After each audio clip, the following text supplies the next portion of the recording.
Bismillahirrahmanirrahim. Assalamualaikum warahmatullahi wabarakatuh. Sobahul khair anak-anak Bu Guru semuanya. Bagaimana kabarnya?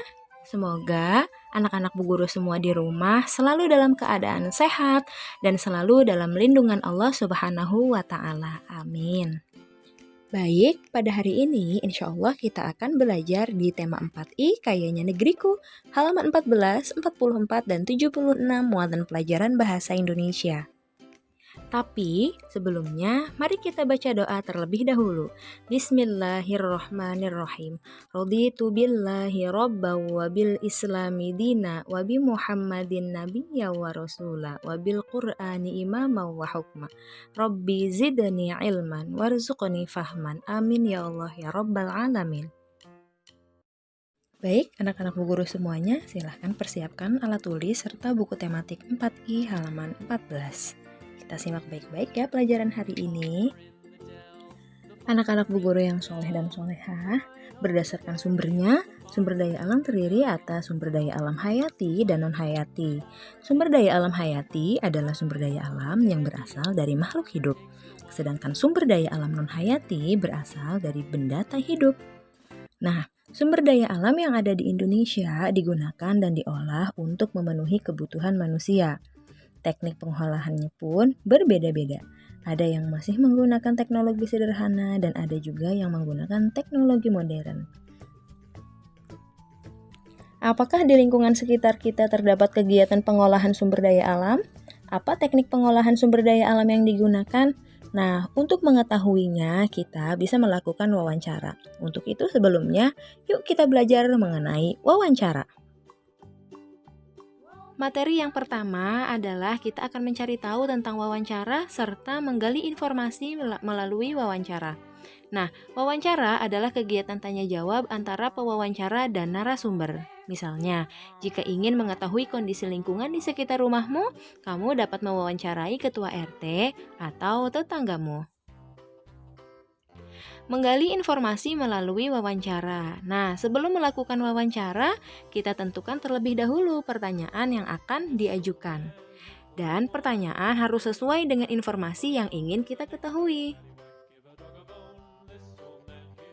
Berikut hal-hal yang harus dilakukan saat wawancara. 1. Fokus kepada hal yang ingin ditanyakan. 2. Membuat daftar pertanyaan. 3. Menentukan narasumber. 4. Melakukan wawancara. 5. Mencatat hal-hal yang penting seputar jawaban.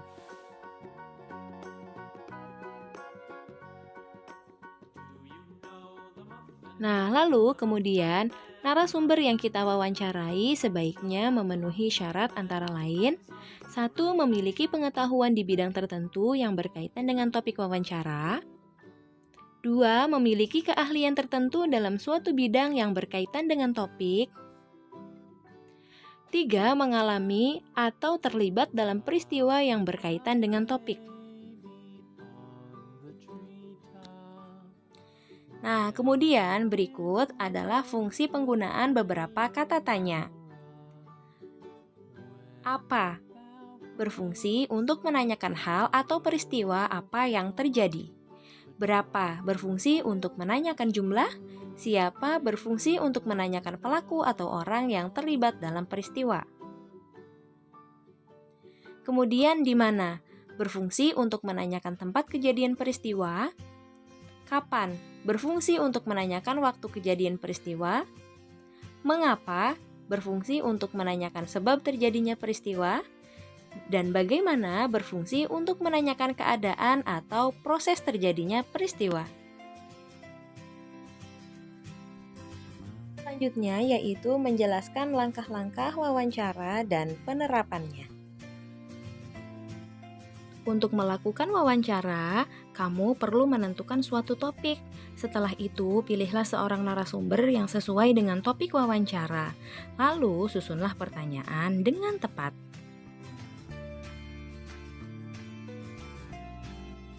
Dan selanjutnya, tahapan melakukan wawancara. Sebelum wawancara, 1. Menentukan narasumber. 2. Menentukan waktu dan tempat wawancara. Dan 3, membuat daftar pertanyaan sesuai topik wawancara. Tahapan saat wawancara yaitu 1. Menemui narasumber sesuai waktu dan tempat wawancara. 2. Mengajukan pertanyaan kepada narasumber. 3. Mencatat jawaban dari setiap pertanyaan yang diajukan. 4. Mengucapkan terima kasih kepada narasumber. Lalu, tahapan setelah wawancara yaitu 1. Merangkum semua jawaban dari narasumber. 2. Membuat kesimpulan wawancara. 3. Membuat laporan wawancara.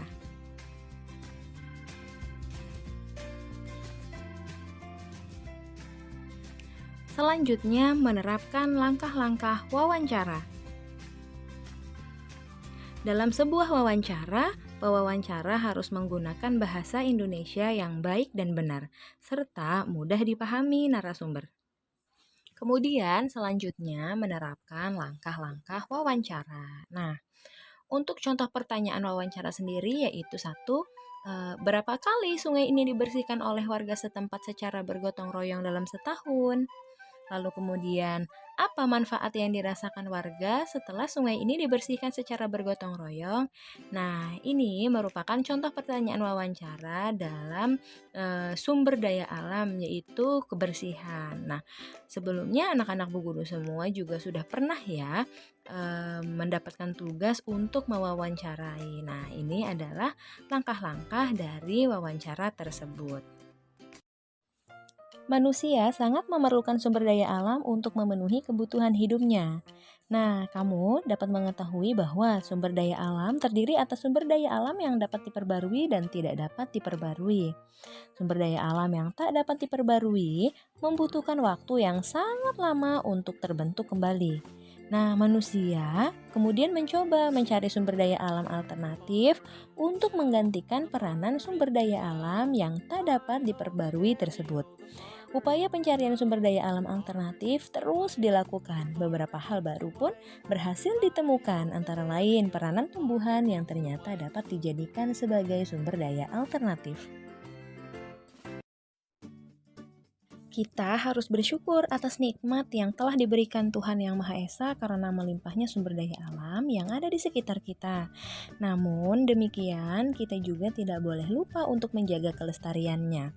Kita harus saling mengingatkan satu sama lain untuk mengubah kebiasaan-kebiasaan buruk kita yang akan mempengaruhi dan bahkan merusak kondisi lingkungan sekitar. Nah, coba teman-teman semua melakukan pengamatan terhadap kegiatan yang sering dilakukan warga di sekitar lingkungan yang dapat mempengaruhi kondisi alam. Nah, di sini terdapat kondisi alam yang sangat tidak bersahabat karena banjir. Banjir ini diakibatkan karena membuang sampah pada sungai.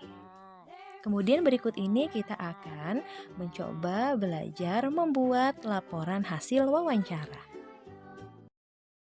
Membuat laporan hasil wawancara. Nah, kamu dapat mengetahui kegiatan pemanfaatan sumber daya alam dengan mencari informasi melalui kegiatan wawancara tersebut. Kegiatan melakukan wawancara, ajukan pertanyaan dengan bahasa yang santun. Lalu kemudian, langkah-langkah membuat laporan wawancara. Yaitu yang pertama, menuliskan topik wawancara, narasumber pewawancara, serta waktu dan tempat wawancara. 2. Menuliskan daftar pertanyaan yang diajukan beserta jawabannya. Kemudian 3. Menuliskan kesimpulan dari hasil wawancara tersebut. Nah, lalu kemudian contoh membuat laporan hasil wawancara nih, yaitu hasil wawancara. Pertama, nama pewawancara, nama narasumber, topik wawancara. Lalu kemudian pada tabel berikut ini, pada bagian kiri yaitu daftar pertanyaan. Contoh 1, sumber daya alam apa yang paling berpotensi di daerah ini? Lalu kemudian apa akibatnya jika manusia tidak melaksanakan kewajiban terhadap lingkungan alam? Begitu. Nah, kemudian menggali informasi tentang pemanfaatan energi melalui wawancara, yaitu Kita dapat mengetahui bentuk-bentuk energi beserta perubahannya melalui kegiatan wawancara juga. Bertanyalah kepada orang tua atau anggota keluarga yang lain mengenai informasi bentuk energi beserta perubahannya. Setelah kamu melakukan wawancara, kamu dapat menuliskan hasilnya dalam bentuk laporan. Nah, ini adalah hasil wawancara berikut dengan jawaban dari narasumber. Karena kita melakukan kegiatan wawancara seputar dengan aktivitas kegiatan di rumah, nah maka narasumbernya yaitu anggota keluarga atau ayah. Di sini pada bagian kiri yaitu daftar pertanyaan. 1. Aktivitas apa yang biasa dilakukan oleh ayah di rumah? Maka jawaban narasumber atau ayah yaitu menghidupkan musik di komputer. 2. Perubahan energi apa yang dimanfaatkan pada aktivitas yang ayah lakukan? Maka jawaban dari narasumber atau ayah yaitu energi listrik menjadi energi bunyi. Sekian pembelajaran hari ini, semoga apa yang Bu Guru sampaikan dapat kalian pahami dan kalian mengerti. Mari kita akhiri pembelajaran hari ini dengan bersama-sama mengucapkan hamdalah.